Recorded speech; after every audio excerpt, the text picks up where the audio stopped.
They built the gauntlets to hold her fire. They forged them in secret, rebels of a broken clan, and called on the red sun to burn through their chains. She never answered. Not once, not through a single battle, not through a single uprising. Basker's Wrest was always meant to burn. It never has. Hello, my fellow Stardust. I'm Crips, and welcome to the Cosmos.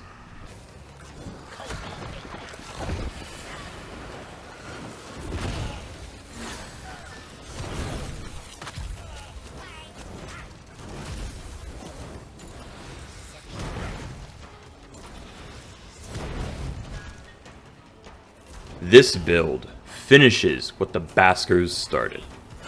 You don't chase a dozen small hits, you charge one. You commit to it. Every fully charged heavy cast from Basker's Wrest marks a target for hollowing, and everything that follows detonates. Ignus Wroth clears the ground so you can charge in peace. Ember punishes anyone who closes in while you're winding up. Inferno finishes anything left standing. This isn't spray and pray, this is patience, then judgment.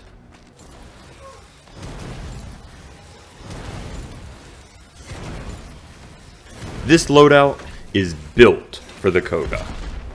Enemies there sit at a base level of 50 and scale with your party size, so single, oversized hits matter more than fast, thin ones.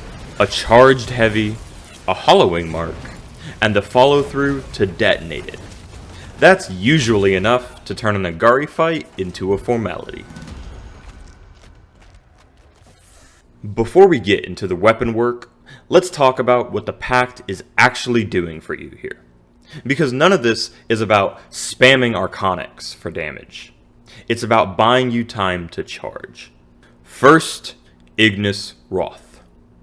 Strike the ground, and 18 streaks of fire spread out from the point of impact over 6 seconds. It staggers anything caught inside, and it can set enemies alight. This is your opening move. It clears the space around you so you can stand still and charge a heavy cast without getting interrupted.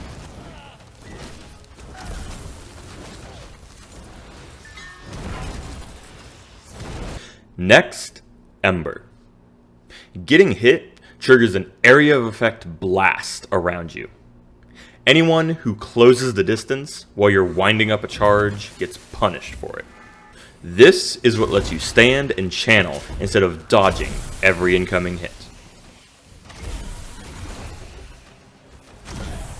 Then, Inferno. A fireball that hits harder against anything already on fire. By the time Ignus Wroth or Smolder has done its job, Inferno is there to clean up whatever's still standing, so you can move to the next target and start charging again. Put together, the Pact isn't your damage, it's your permission to charge. Ignus Wroth clears the room. Ember punishes anyone who gets too close. Inferno finishes what's already burning. Everything they do is in service of one thing: giving you room to land a Basker's Wrest heavy cast without getting interrupted.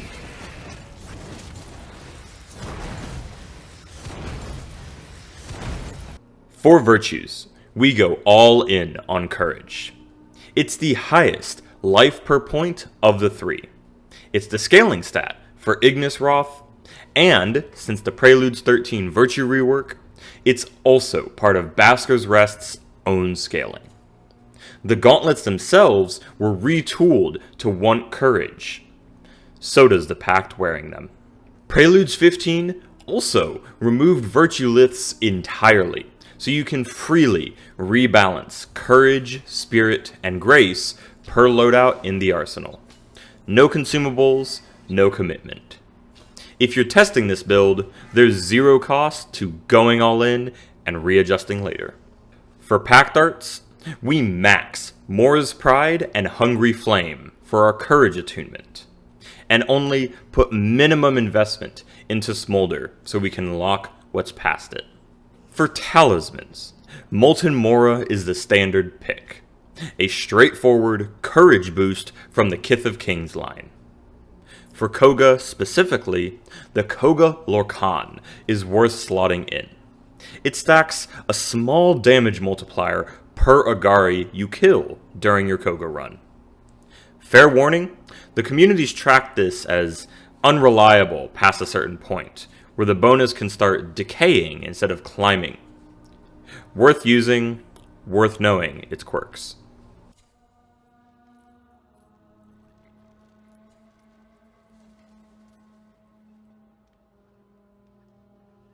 Now, Basker's Wrest is the whole point of this build. Lore-wise, these are wrist casters built by the Baskers, rebels of Clan Jotar, who rose up against the Cassid occupation and forged their courage into scrap metal armlets, calling on the Red Sun for a fire that, mechanically, the weapon still doesn't have on its own. That's not a flaw we're working around, that's the build. You are the fire they never got. Mechanically, this is a magic weapon.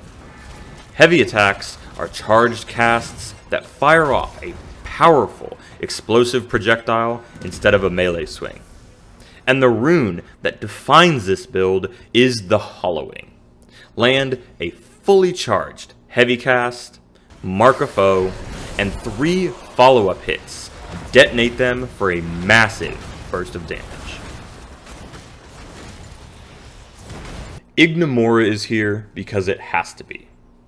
This is Fenn Jotar's own blade, the sword he stole from his master Kane in the night, and the sword Kane cursed him with in return. If Basker's Wrest is the fire the rebels never got, Igne Mora is the flame that started it all. We're not using it full time, we're using it as punctuation. The melee option Basker's Wrest doesn't have. Magic weapons can't parry physical attacks. Igne Mora can. So we swap to it to parry, riposte, or finish a target that's already staggered from a hollowing detonation. Then swap straight back to Basker's Wrest to start the next charge. One more layer before we talk gear: totems. Since Preludes 15, totem slots are now attuned to Courage, Spirit, and Grace instead of attack, defense, and utility. A totem slotted into its matching virtue gets a scaling bonus off of that virtue's value in our build. We're going full Courage. So Courage slotted totems are the strongest thing we can put on either weapon. Don't slot a Spirit or Grace totem out of habit. Hunt for the Courage version of whatever effect you want.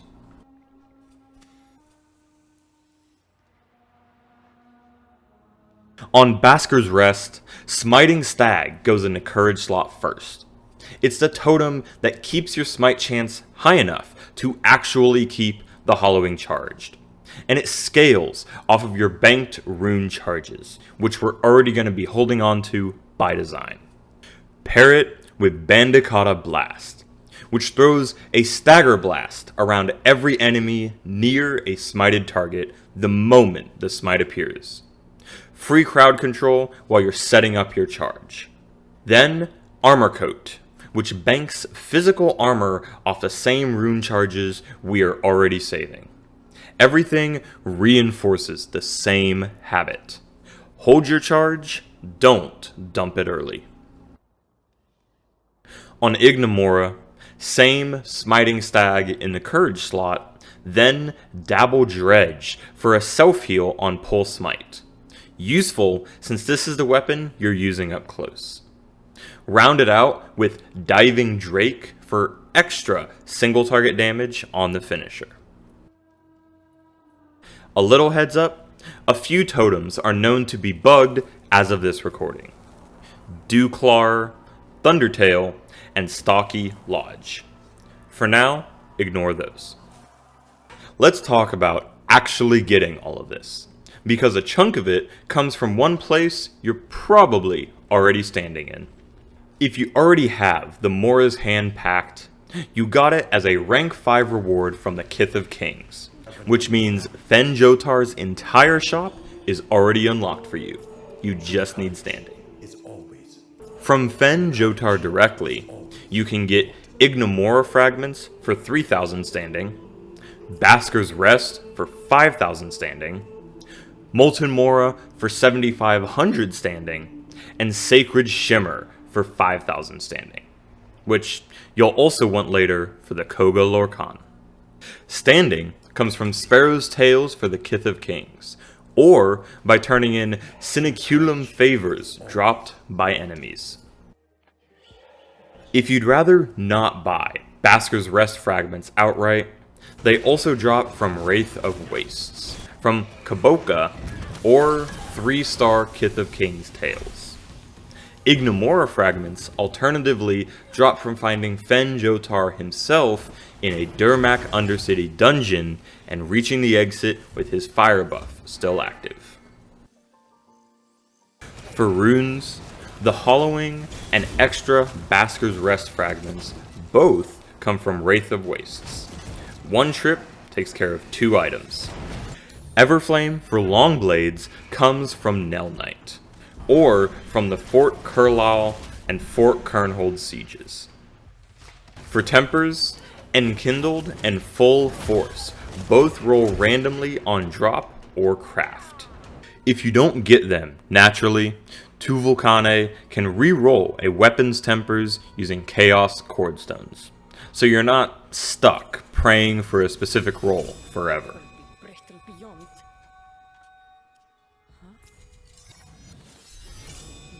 For joineries, Blessed by Mora versions of Quicksilver, Verite, and Gildar show up across multiple chest and enemy drop pools. If you want the strongest version, Thrice Blessed by Mora, Etheldred the Weaver is a source, but hold off until this bug's fixed. A quick PSA about Etheldred before we move on. At the time I'm recording this, Etheldred the Weaver has a health calculation bug, both on level and inside the Cogah.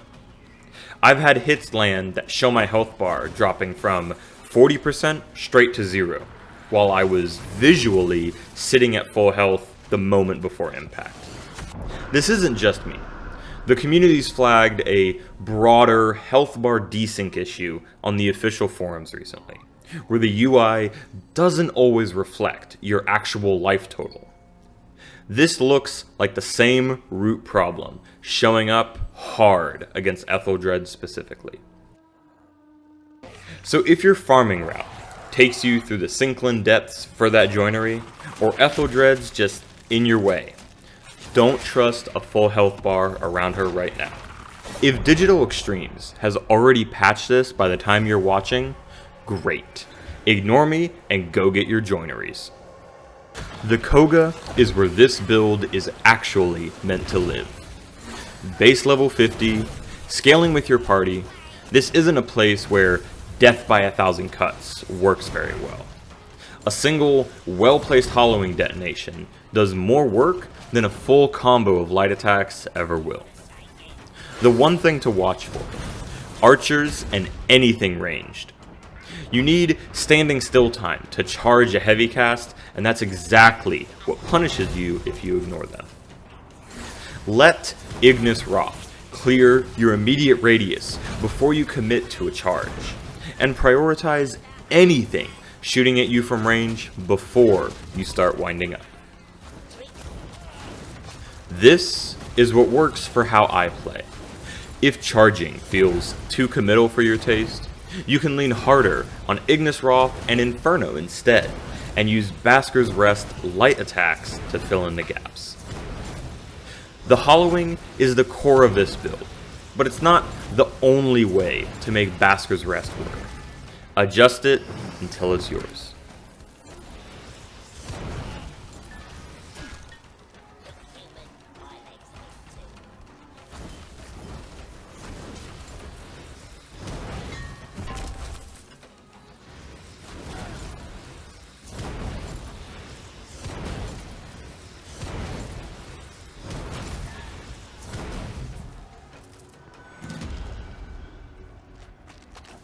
The Baskers called on Mora's fire and never got an answer. You're not repeating their mistake, you're finishing it. Every charge, every mark, every detonation, that's the fire they forged for and never received.